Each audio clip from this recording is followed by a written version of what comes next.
Paul, great to have you with you today. We know you're volunteering with Equipping for Life. Perhaps you could just tell us why. Why did you choose to volunteer? What attracted you to give up time to go into schools and help people? Well, thanks. It's great. It's great to be here. Thanks for phoning, and it's a privilege to speak about Equipping for Life. It's a privilege to be a volunteer. Really, Brother David himself is the reason why. I had come across Brother David initially through going to midweek communion at St. George's. I'm a licentiate in the non-subscribing Presbyterian Church, Okay. but very much enjoy going to communion there. And Brother David would lead a service there with the healing ministry that he's involved with. Yes. I eventually got meeting him properly, and was just so impressed with him as a person. Very, very prayerful person. And then when he spoke about Equipping for Life, just the clarity of his vision really drew me in. I think he very correctly identified some issues in terms of education in places that have been particularly badly affected by the Troubles, and just his sense of love and charity.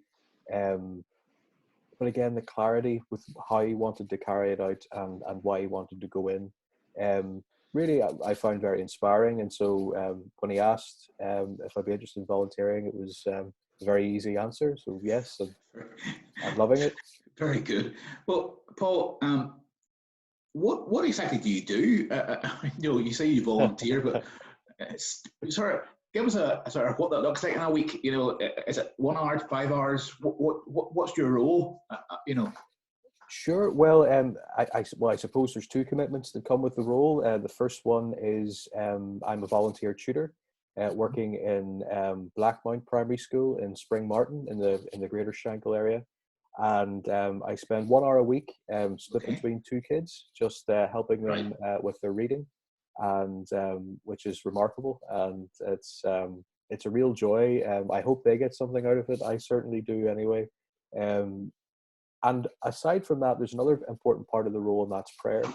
And Brother David in Equipping for Life put a great stock in that, and a great emphasis on that, and I think quite rightly so.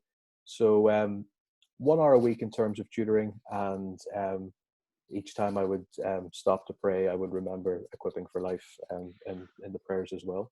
Good. So it's not just the classroom; it's also about remembering the child outside of the classroom too. Absolutely, it's the physical and the spiritual, and and both are important. It sounds tremendous, Paul. But you've been through education for many years yourself, and you're seeing young kids now struggling with education in the current climate and all of that. But what benefit do you see your children that you tutor week by week? How are they improving? Or is it just a nice hour with Paul? I don't know if it's a nice hour. I hope it is. I think they benefit, as we all do, from the prayer. I think they also benefit from having the undivided attention of an adult, just for a short period of time, even if it's just half an hour. I think teachers do a wonderful job. But they're looking after so many different kids. They're looking after kids with so many different abilities, and to be able to have that one-on-one time where you can sit and help them through their book, but there's opportunities to chat there, to let them tell you about their football team that they're involved in, how many goals they scored at break, and that sort of thing. And I think I don't think there's too many Ballymena United supporters, Paul, up in the Shankill now. No, in fact, I have a funny story. One of the kids I was tutoring, Ballymena came up. I think it was through the football, actually. I was telling him about the Ballymena United football team. And I said, that's where I live. And he looked at me and he said, are you from a different country? So I thought it was brilliant.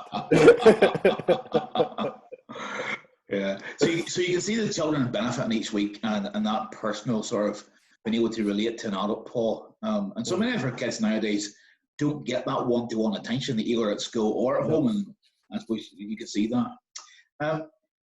If you were to say to another adult, another individual who might consider volunteering with Equipping for Life, what would you say are the benefits that you get as the volunteer? Because there's no pay here, Paul, that I'm aware of. There's not. So what are the benefits you think I might get if I was to volunteer, or anybody else was to choose to volunteer? What benefits do you get personally from this? I think there's tremendous spiritual benefits. I've mentioned the prayer, being part of a praying community. In fact, even during this time when operations have had to, some operations have had to be paused because of the coronavirus situation. Yes. There's still a great emphasis on prayer, and I've had some wonderful conversations with Pat, who's the project development officer. 2 or 3 phone calls, and she's just so lovely and warm, and has prayed with me personally over the phone, and that's something to get from it. And in a more immediate sense, I'm very fortunate that the team working at Black Mountain are a great set of volunteers, very, very welcoming. There's a lovely sense of community there, but also the kids themselves. To see the joy with which they approach reading, and sort of think back to when we were at school, and can't remember, Paul. No, I'm sure if you try, you can.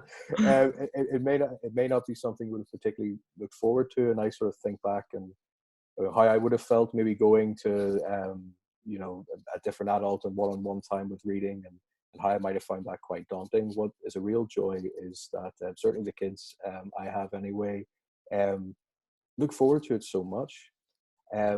And it's just so encouraging seeing them improve week on week, or near enough week on week when you see them, and how they start to push themselves, and that's quite rewarding. Great. It's so often the case, Paul, that when we give of ourselves, we get so much more back than what we actually give, and it's that, I suppose, principle of sowing and reaping. We reap back the harvest in terms of just seeing how it affects the children, how it benefits them. And as you say, being part of a wider community of volunteers and prayer. So, Paul, thank you very much today for your time.